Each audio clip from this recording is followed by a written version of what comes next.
La semana pasada dejamos la historia de Gedeón en un momento muy crítico, en un momento importante, porque Gedeón, obedeciendo al mandato divino de destruir el altar de Baal, ¿se acuerdan? El padre de Gedeón, Joás, que era abieserita de la tribu de Manasés, tenía en su propiedad un altar, que era el altar del dios Baal. Era el dios a quien los cananeos y a quien las personas que vivían en esa región que ahora mismo pertenecía, pues porque el Señor se la había dado, era la tierra prometida al pueblo de Israel, adoraban, era el dios que ellos adoraban. Y pues por alguna razón que todos conocemos porque somos así de cabezones los seres humanos, pues los israelitas, en lugar de adorar a ese Dios que les sacó de Egipto, a ese Dios de Abraham, de Isaac y de Jacob, pues básicamente adoptaron las creencias paganas y la adoración a los dioses falsos que los cananeos y que los jereseos y jebuseos y todos los que vivían pues en esa región hacían.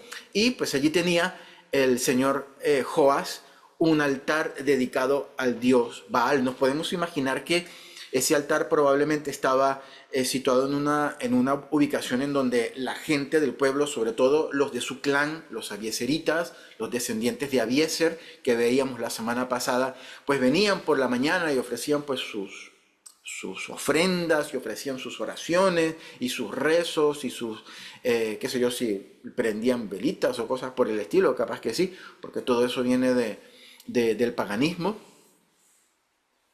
Y al lado de la figura del altar de Baal, se recuerdan que había una figura tallada en leña, tallada en madera, que representaba a la diosa Astarte, que comentábamos que era como la novia allí de Baal, era la pareja, ¿no? Y también pues era una diosa pagana a los cuales se adoraba también, a los cuales ellos adoraban, ¿no? Al final, pues Gedeón, vimos la semana pasada que va de noche y junto con 10 ayudantes que él tenía, pues destruye el altar de Baal y destruye también, le cae allí hachazos a la cosa de leña que representaba la diosa Astarte o la diosa Acera, también explicamos el significado, ¿no? Y pues los destruye y durante la noche, ¿no? A esos dioses falsos, ¿no?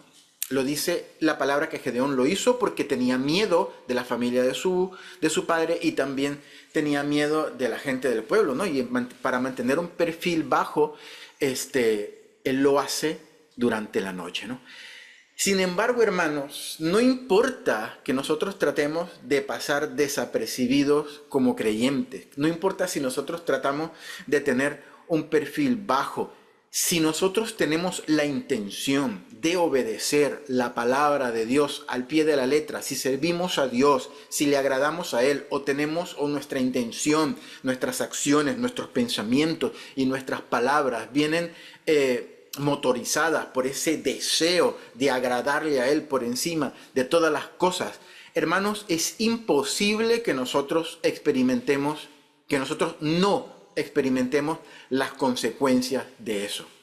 Lo vamos a hacer sí o sí, ¿no? Y yo creo que es un pequeño gran precio que el creyente debe pagar, porque como cualquier cosa, hermanos, que vale la pena hacer o por la cual vale la pena vivir, pues hay que pagar un precio para ello, ¿no? Existe siempre una cuota de sacrificio, ¿no? Y no porque nosotros sabemos que no porque nuestras obras o nuestro actuar contribuyan para acercarnos a Dios, porque eso ya lo hizo Jesús en la cruz del Calvario. Jesús en la cruz del Calvario hace esa religión, ese religar, ese volver a unir al hombre con Dios a través de su sacrificio. Eso forma parte de la doctrina que nosotros como creyentes cristianos creemos, ¿no? Pero amar, queridos hermanos, implica siempre sacrificio. Amar implica siempre esa cuota de dar, esa negación, y el agradecimiento también. El verdadero agradecimiento implica siempre una negación a nosotros mismos, ¿no? Una renuncia. Y esas son cosas que se notan, porque cuando lo hacemos de corazón se refleja en nuestra vida y la gente lo nota, la gente sabe qué es lo que está ocurriendo. Y cuando nosotros decidimos vivir conforme a la palabra del Señor, las consecuencias van a venir porque la gente lo va a ver.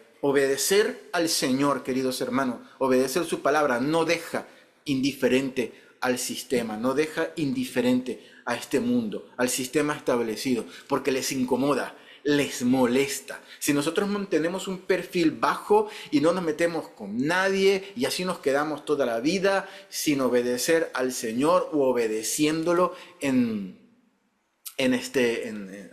silencio, entre comillas, ¿no?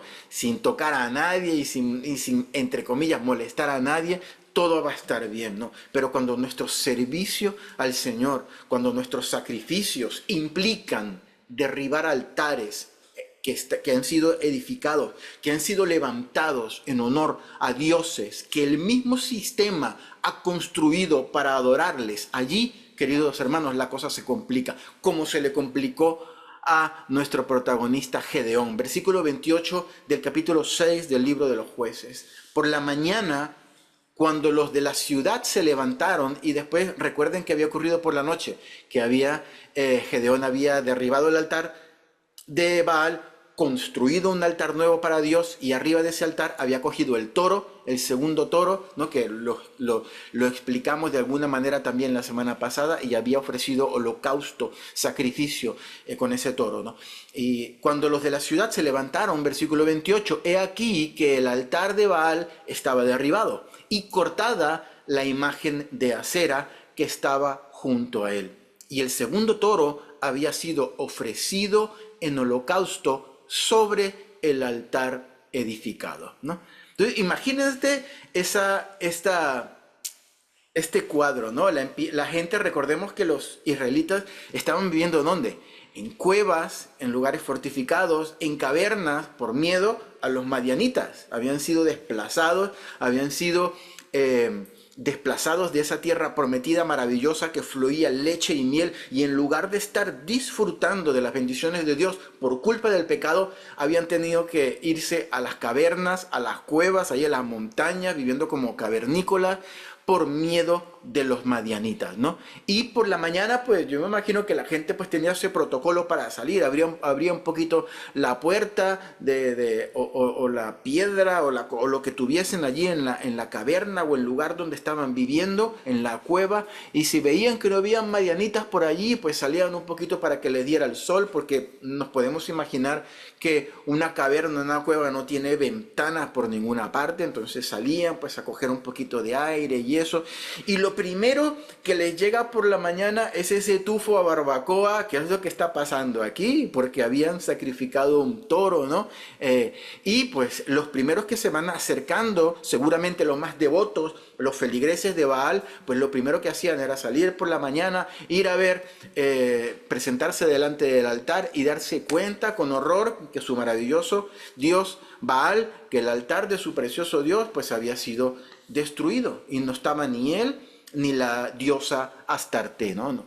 Y no solamente eso, sino que había un altar diferente, más bonito, más grande, mejor construido, y allí pues estaban probablemente los restos del sacrificio de un toro, ¿no?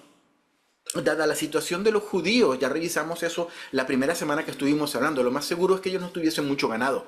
Lo poquito que tenían se lo robaban los madianitas y los de los pueblos aledaños, que venían y les robaban y les saqueaban. Entonces seguramente un toro, algún animal era pues lo más preciado que tenían, porque les robaban animales, les robaban el trigo, todo lo que ellos sembraban. Y bueno, y lo más seguro es que no tuviesen pues mucho ganado, ¿no? Porque los madianitas se lo robaban, ¿no? Y se notó mucho la ausencia del toro, del toro bonito, del segundo toro, que hablamos la semana pasada, que probablemente pues estaba siendo cebado por 7 años para ser sacrificado al dios Baal, ¿no? Y Gedeón trastorna, queridos hermanos, incomoda al sistema de tal manera, derribando ese altar, y edificando otro y ofreciendo ese toro, ¿no? Que en principio se iba a sacrificar para el dios falso, ¿no? Y los trastorna tanto que la gente pues se volvió loca, ¿no? Versículo 29. Y se dijeron los unos a otros. Entonces imagínate la gente levantándose por la mañana, reuniéndose, confundidos, qué es lo que está pasando, dónde está el altar de nuestro Dios, dónde está su novia de madera y qué ha pasado, que aquí vinieron los madianitas o qué. Los madianitas no podían haber sido porque están atacando a un dios y ellos también adoraban a esos dioses, ¿no? Y buscando, dice la palabra, versículo 29, ¿quién ha hecho esto? Se dijeron los unos a otros. Y buscando e inquiriendo les dijeron, probablemente pues algún chivato de esos 10 ayudantes que tenía Gedeón, les dijeron, Gedeón, hijo de Joás, lo ha hecho. Entonces los hombres de la ciudad dijeron a Joás, versículo 30, saca a tu hijo para que muera, porque ha derribado el altar de Baal y ha cortado la imagen de acera que estaba junto a él. Aquí vemos una parte dramática. Es probable que Gedeón estuviese en la cueva allí en su cama durmiendo porque estuvo toda la noche derribando el altar y haciendo el sacrificio, ¿no? Y pues cuando sale Joás, la gente lo ve y le dice, sácalo, que lo vamos a matar, ¿no? Es probable que alguno, como comentaba antes, de los que habían ayudado a Gedeón la noche anterior, haya dado el chivatazo, yo creo que fue Gedeón, ¿qué tal? No, y haya revelado que había sido él el que hizo todo eso, ¿no? Y eso es algo, hermanos, que el sistema no puede soportar, que le derriben sus altares, que le derriben sus dioses preciosos, sus ideologías, las cosas que adoran. Eso es algo que el sistema no puede soportar. Y el sistema se levanta y dice, tenemos que cancelar al elemento que ha osado ir contra el sistema, ¿no? A este tipo hay que matarlo. Y por eso le dijeron a Joás que les entregara a Gedeón. Sácalo de la cama, levántalo, ponlo aquí, que vamos a encargarnos nosotros de él por la blasfemia, por el sacrilegio que ha hecho. Versículo 31. Y Joás respondió a todos los que estaban junto a él. Joás aquí, hermanos, actúa maravillosamente. A mí me encanta esta parte de Joás, ¿no? Os vais a enamorar de Joás, así como yo me he enamorado de este personaje porque fue maravilloso en esta parte por lo menos. Tal vez él haya sido el artífice o el que permitió que estuviese allí el altar de Baal, y la imagen de la diosa Astarte, pero aquí yo creo que se reivindica de alguna manera Joás. Dice que Joás respondió, versículo 31, a todos los que estaban junto a él, ¿contenderéis vosotros por Baal? 31, ¿defenderéis su causa?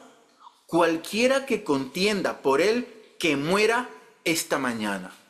Vale, el hombre había permitido que en su propiedad, en el patio trasero allí de su casa, hubiese un templito con el altar a un dios pagano y con la imagen de una diosa pagana. No sabemos si por presión de la gente, si porque le envolvió el sistema, si por falta de carácter o lo que sea. Vimos la semana pasada que la gente se había olvidado de lo que Dios había hecho por ellos, liberándolos de Egipto y todos esos portentos y todos esos milagros que el Señor había hecho. O también puede ser que era particularmente devoto de ese dios pagano, ¿no? Pero ahora parece que Joás se envalentona y el panorama le cambia completamente. Probablemente pues las acciones de su hijo hicieron un clic, ¿no? Despertaron algo en él, ¿no? Y ahora le suelta esta perlita, ¿no? Los que están aglomerándose a su alrededor, recriminándole y pidiéndole que les entregue a su hijo, Joás les dice, ahora resulta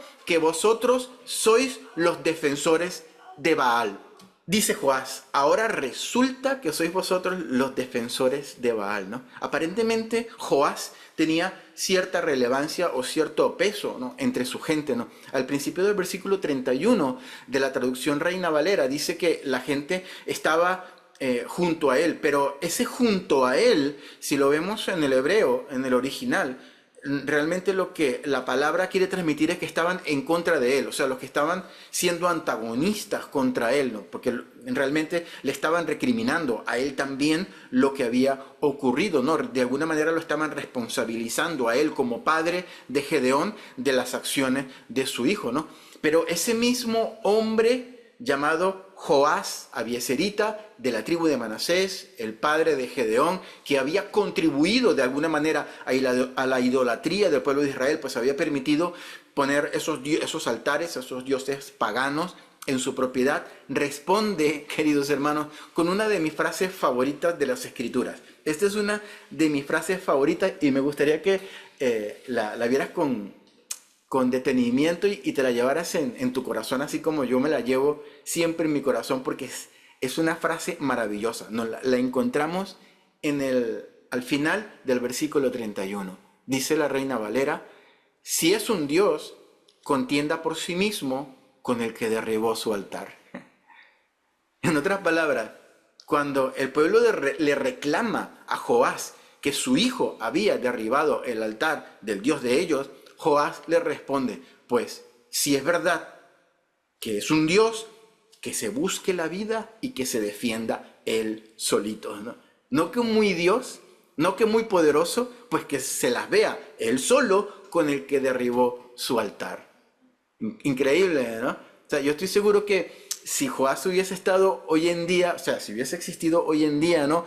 Y hubiese salido en uno de estos vídeos de TikTok diciendo esa frase, le hubiesen puesto las gafitas esas pixeladas negritas y le hubiesen puesto la musiquita esa de turn down for what, ¿no? Algo así, ¿no? Porque el zasca que les dio fue maravilloso. Imagínate decirle: vosotros ahora sois los abogados de los que vais a abogar por el Dios Baal, ¿no? Si es Dios, pues que se defienda el solito. No es muy sabio, no es muy poderoso, pues que se busque la vida y contienda el solo con el que derribó su altar. Punto y pelota, ¿no? Yo creo que ante esa frase poca gente puede decir algo en contra, ¿no? Entonces aquí la Biblia, yo creo, hermano, que nos revela de manera indirecta una de las razones por las cuales las deidades, entre comillas, que adora el sistema moderno, necesitan de sus acólitos, de sus feligreses, de sus creyentes, de sus miembros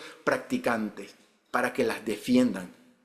¿Por qué, hermanos? Porque no hay ideología contraria al reino de los cielos, no hay doctrina contraria al reino de los cielos, no hay enseñanza moderna contraria al reino de los cielos, no hay filosofía contraria al reino de los cielos, no hay religión misma contraria al reino de los cielos que tenga poder para defenderse por ella misma. No hay Dios falso que tenga poder para defenderse por él mismo.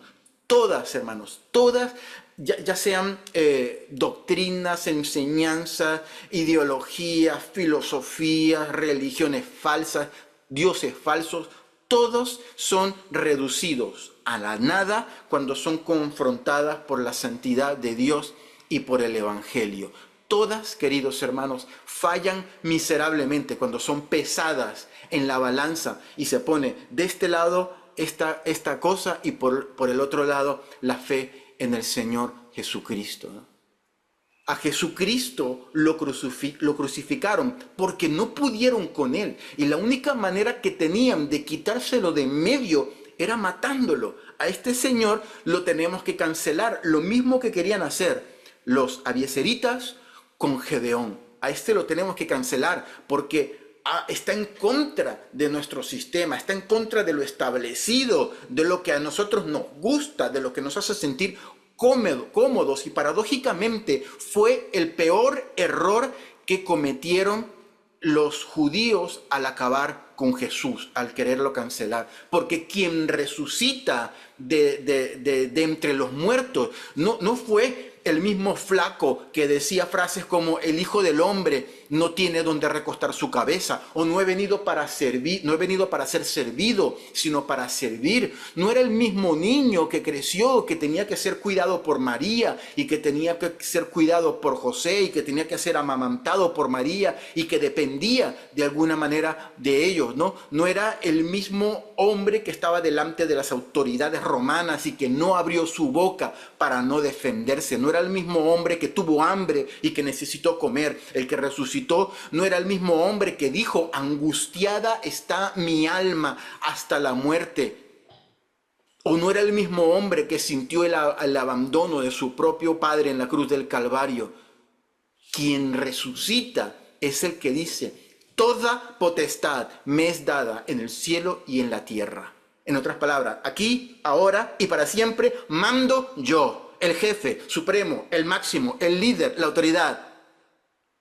Ahora mando yo, ¿no? Toda potestad me es dada en el cielo y en la tierra. Le salió mal la jugada, muy mal. Los primeros mártires de la iglesia, todos esos hombres que fueron asesinados por predicar la palabra del Señor, que murieron en el circo romano devorados por fieras, todos los hermanos en la fe que aún hoy en día, queridos hermanos, son perseguidos, son asesinados de la forma más vil y más cobarde por fanáticos y por locos de otras religiones, son los que abonan el terreno para que se multiplique el evangelio, para que se multiplique el fruto de Dios sobre la tierra. Es una cosa paradójica, es una cosa triste, es una cosa que a mí me parte el corazón, que tengan que morir personas, pero de esa manera el Señor lo utiliza para que el evangelio avance. Hermanos, cuando nos intentan callar como cristianos, cuando nos intentan cancelar porque estamos derribando altares de las deidades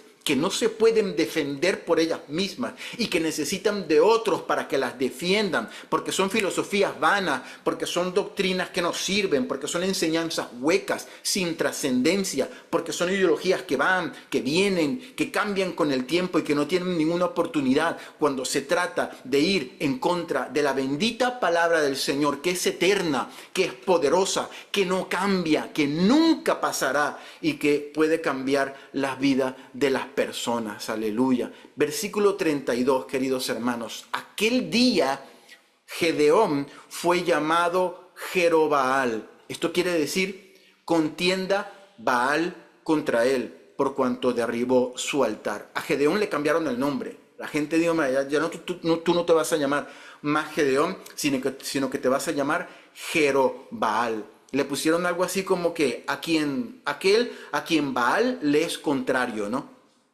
En todas esas culturas semíticas, el nombre de la persona transmitía la esencia misma de esa persona, ¿no? El que lo llevaba, ¿no? Y yo creo que a partir de ese momento, hermanos, Gedeón, ¿se acuerdan qué significaba Gedeón? Era como que el que cortaba, el que hacía leña, era como el leñador, el que cortaba cosas, ¿no? El que hacía, pues, picadillo las cosas, como lo hizo con la imagen de Acera. A partir de ese momento, yo creo que Gedeón se convirtió en una especie de testimonio andante de la expectativa que todo el pueblo tenía de ver en el momento en el que su Dios Baal, en el Dios en quien ellos ponían la fe, le diera el merecido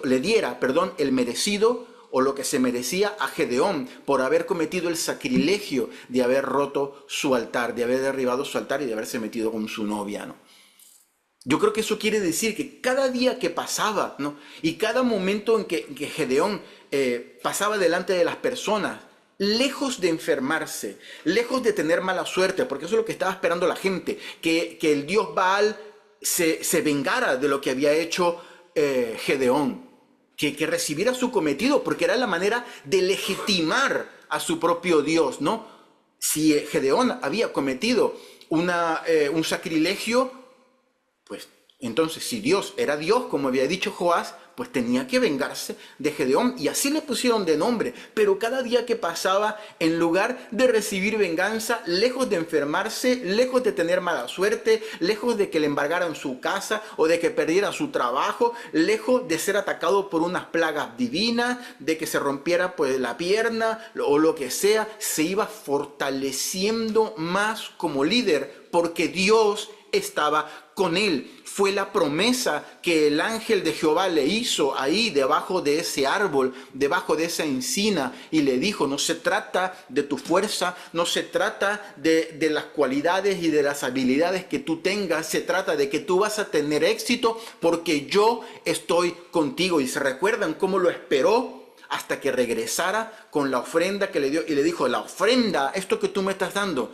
esto a mí no me dice nada. Yo voy a seguir peleando contigo porque yo soy el que te acompaña, porque Dios estaba con él, ¿no? Su vida misma era testimonio de la falsedad del dios Baal. Y cada día que pasaba, que se fortalecía el hombre como líder de Israel por la gracia que Dios le daba, era como una cachetada, porque Jerobaal, el que estaba contendiendo contra el dios Baal, lejos de sufrir las consecuencias de su sacrilegio, de lo que había hecho, le iba mejor y era cada día más líder delante del pueblo y delante de los ojos de Jehová, del Dios de Abraham, de Isaac y de Jacob. Baal no era capaz de defenderse por sí mismo.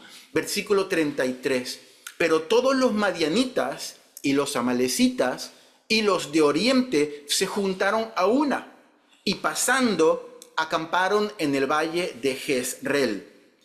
Versículo 34. Entonces el espíritu de Jehová vino sobre Gedeón, y cuando éste tocó el cuerno, quiere decir que era como una trompeta, no que le tocó el cuerno allí a un animal que pasaba por allí, no, cuando tocó la trompeta, que era como el chofar, ese cuerno que utilizaban los hebreos, ¿no? Los abiezeritas se reunieron con él. Aquí vemos a un Gedeón que se va fortaleciendo como líder, y el hombre, con tocar la trompeta, seguramente con un sonido, con una melodía propia de la guerra, ¿no? No sé, por la entonación o por lo largo de lo que sonaba, ¿no? Pues los abiezeritas entendieron que era un llamado de guerra y empezaron a reunirse, ¿no? Versículo 35. Y envió Gedeón mensajeros por todo Manasés. Cuando dice todo Manasés, se refiere a la región en donde vivía la tribu de Manasés. Cada tribu, lo vimos las semanas pasadas, tenían una región que les había sido como encomendada, les había sido asignada, ¿no? A cada tribu, a las 12 tribus de Israel, ¿no? Y asimismo envió mensajeros a Aser, quiere decir la tribu de Aser, a la tribu de Zebulón y a la tribu de Neftalí, las cuales salieron a encontrarles. El hombre se estaba armando un ejército guapo allí, ¿no? Esto ocurrió probablemente unos días después de lo que todos hemos visto, ¿no? Los enemigos de Israel, los madianitas, los amalecitas y los del oriente, se juntaron para atacar a su enemigo común, a los hebreos, ¿no? Y el ejército de cada una de estas naciones acampó, o sea, se reunieron todos, lo mejor del ejército de estos, lo mejor del ejército de aquellos, lo mejor del ejército de los que estaban allí en el oriente, se juntaron en el valle de Jezreel, que no era muy lejos de donde vivía Gedeón. Y en el versículo 34 vemos a un Gedeón cada vez más tomando cariz, tomando una posición de líder. Toca el cuerno, el típico sonido de guerra, ¿no? Y todos los descendientes de Abiezer, las tribus que estaban más cercanas allí, más que todo las tribus del norte, envían sus ejércitos y responden al llamado de Gedeón, porque el Señor estaba con Gedeón, ¿no? Pero Gedeón quiso volver a confirmar su llamado.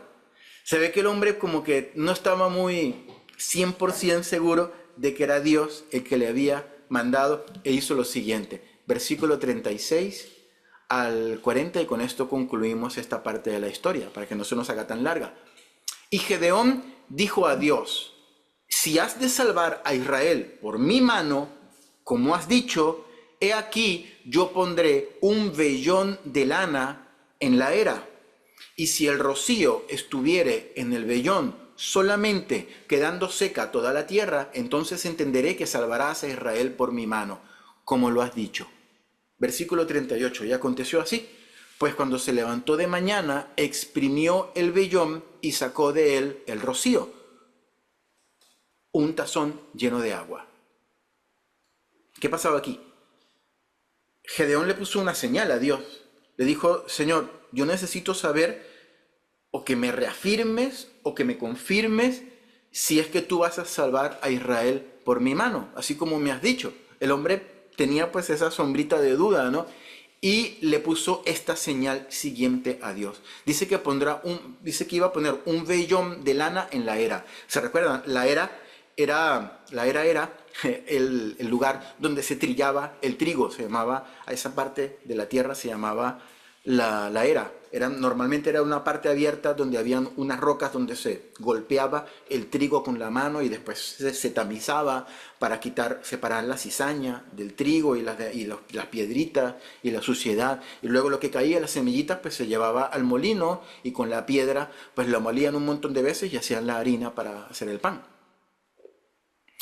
Entonces esa era la era. Y él dijo que iba a poner un vellón de lana. Probablemente era una parte del piel de la oveja que tenía mucha lana, así, un montón de lana. ¿Y qué pasaba durante la noche? Esto lo solían hacer mucho las personas que vivían en los desiertos. Durante la noche en el desierto pues hay desierto, ¿no? Entonces hay poca agua y hay poca humedad, ¿no? Pero durante la noche la temperatura baja y el rocío cae.